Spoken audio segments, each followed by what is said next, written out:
Israel Hamas युद्ध को लेकर भारत में अभी भी बयानबाजी का दौर जारी है। अब राष्ट्रवादी कांग्रेस पार्टी के नेता और सांसद सुप्रिया सुले ने असम के मुख्यमंत्री हेमंत बिस्वा शर्मा पर पलटवार किया है। उनका कहना है कि दोनों का डीएनए एक ही है, लेकिन भारतीय जनता पार्टी ने उन्हें बदल दिया। शर्मा ने आगे कहा कि शरद पवार की बेटी को गाजा पट्टी भेजेंगे। सुले ने कहा कि मैं हैरान हूं क्योंकि हेमंत बिस्वा शर्मा का डीएनए मेरे जैसा ही है। वह वास्तविक रूप से कांग्रेस से है, मुझ में और उनमें उसी कांग्रेस का डीएनए है। उन्होंने कहा कि आप जानते हैं कि भाजपा कैसे महिलाओं के प्रति अपमान करने वाला रवैया रखती है, लेकिन मुझे हेमंत बिस्वा शर्मा से ये उम्मीद थी।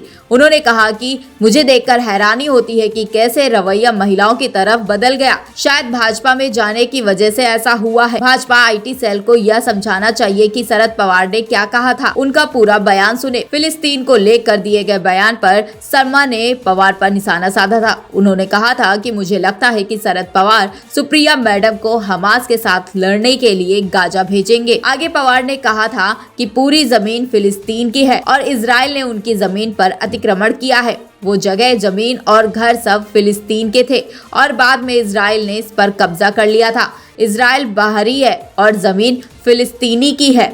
वहीं महाराष्ट्र के मुख्यमंत्री देवेंद्र फडणवीस ने बुधवार को पवार पर निशाना साधते हुए कहा कि उन्हें आतंकवाद की कड़ी निंदा करनी चाहिए। फडणवीस का कहना था कि इजराइल फिलिस्तीन मुद्दे पर बात करते समय वोट बैंक की राजनीति से दूर रहना चाहिए।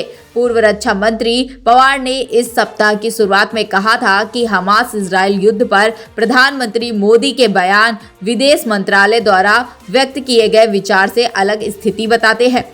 फडणवीस ने एक्स पर कहा कि शरद पवार जी से मेरा अनुरोध है कि वह वोट बैंक की राजनीति के बारे में न सोचे, बल्कि आतंकवाद की कड़ी निंदा करें। ब्यूरो रिपोर्ट, स्वदेश 24।